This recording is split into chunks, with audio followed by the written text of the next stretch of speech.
Howdy folks, Doc here with Last Best Tool, and one of the more contentious issues, maybe one of the more serious issues in the entire tool community is the debate between soft grip and hard handles, or comfort grip and hard handles, whether ratchets or screwdrivers, and in this case we're going to look at the screwdriver side of things.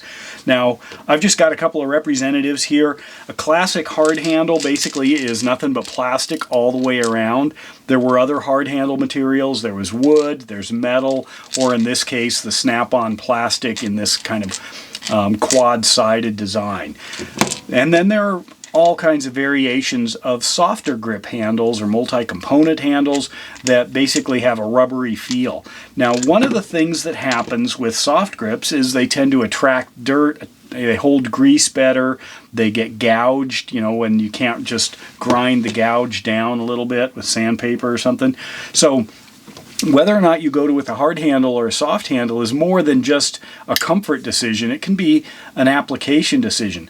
And it might also be job specific. Maybe you want soft handles for very fine work, maybe small precision screwdrivers, but then you want hard handles for larger work.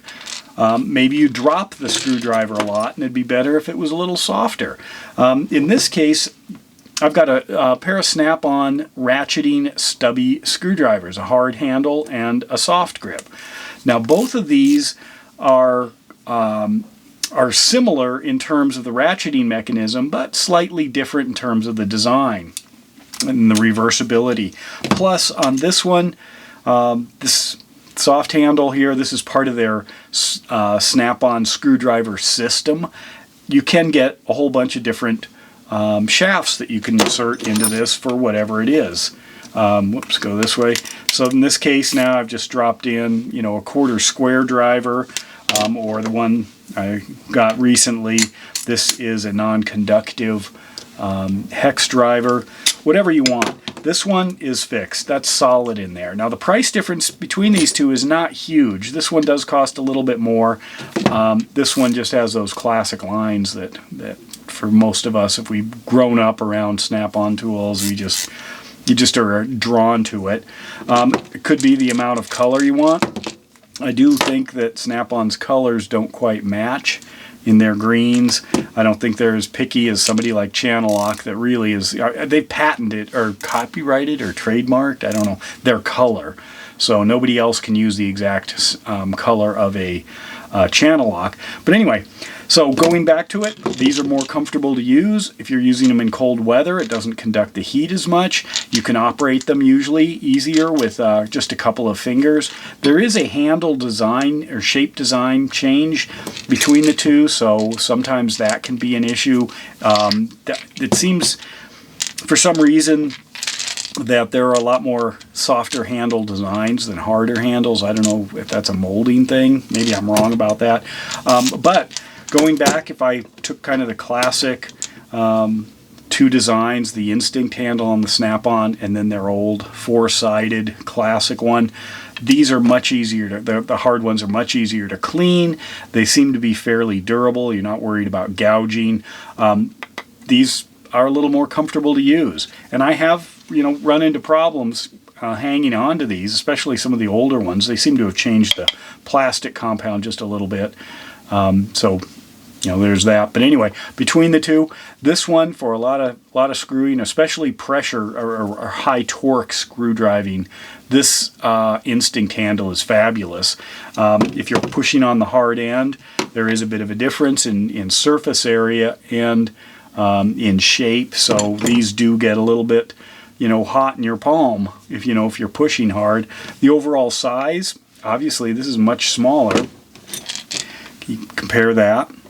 Now, one of the things Snap-on has been able to do is put some sort of a storage in both their soft and their hard handles. This kind of classic hard handle uses a screwing system here. This takes a little bit longer. It's got a gasket closure. It's like really, really good at what it does, but not very innovative. They've gone here to more of a, you know, just a slight twist lock, and they've included a little spinner on it. Whereas if you look in the back of this, there's nothing. But you might be able to use more of the top if you have a longer shaft if you can manage to center it in there. Anyway, what's your take? One of the things I like about the channel is people share opinions, and I know people have very strong opinions about these things. Obviously, these are not cheap, so it's a dedication. This is like a classic style handle. Everybody knows it. It keeps its value. It's definitely something recognizable in the industry. There are all kinds of different soft grips and variations on that, and this is black. This isn't green. So, there is that, even though this is the green version. The ability to switch easily. I won't even get into the direction, you know how I feel about that. I do believe it should turn in the direction that it's turning, more for that. Although, you can, did you see what I just did there? That's one of the problems with the direction. So I'm ratcheting this way, but let's say I hang up on something. Now I've just reversed it. So I can see both sides of the argument, but most of the time I just want to be able to flick it in the direction that I'm going. Hard or soft handle? Which is it? Which is more essential? If you could only have one, what would it be? Let me know. And with that, Doc out.